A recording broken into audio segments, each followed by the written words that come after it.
finale of Mr. Ashodi's Snapchat Science. Now in today's lesson, we're going to be looking at fish stocks. Now hopefully by the end of this lesson, you're able to 1. Describe the state of the ocean's fish stocks.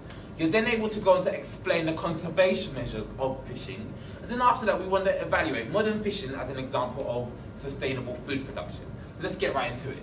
Now, fish is an important part of the human diet, and it currently makes up, on average, about 15% of the protein intake of the population.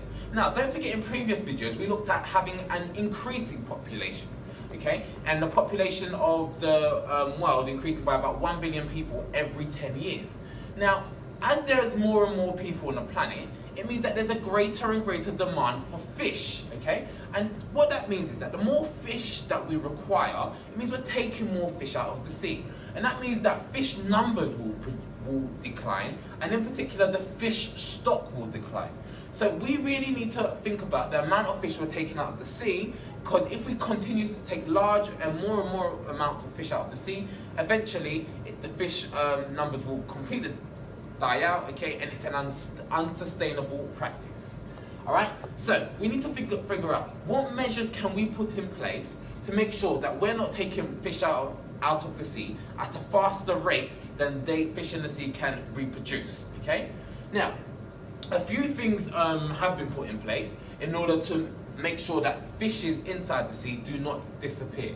And the first thing is setting fishing quotas. So countries inside the European Union have set fishing quotas, so fishing numbers, okay, or fishing targets for each vessel of each species of fish. So it means that when they go out, they can only collect certain numbers of fish per month or per week, depending on the quota that they're set, okay? A second thing that has been put in place is we're limiting the mesh size of the nets.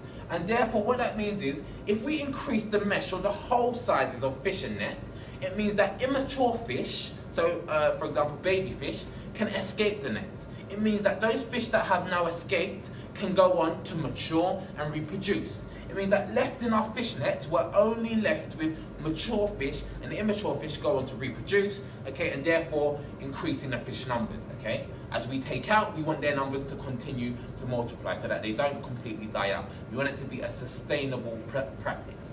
Now guys, there are other measures that have been put in place, and it's really important for your exam you understand the measure that's been put in place and the explanation for that measure. So for example, make sure you pause the video and make notes on these, okay, because I'm going to go through the measures.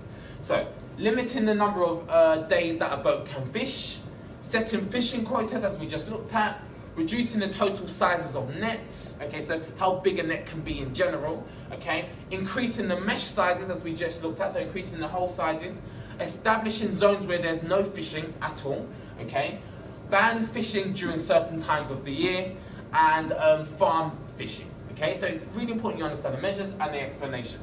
Now guys, as we've got this increase in population, we've got to look at our food now. So away from fishing a little bit, humans must also consider the impact that their food production has on the environment.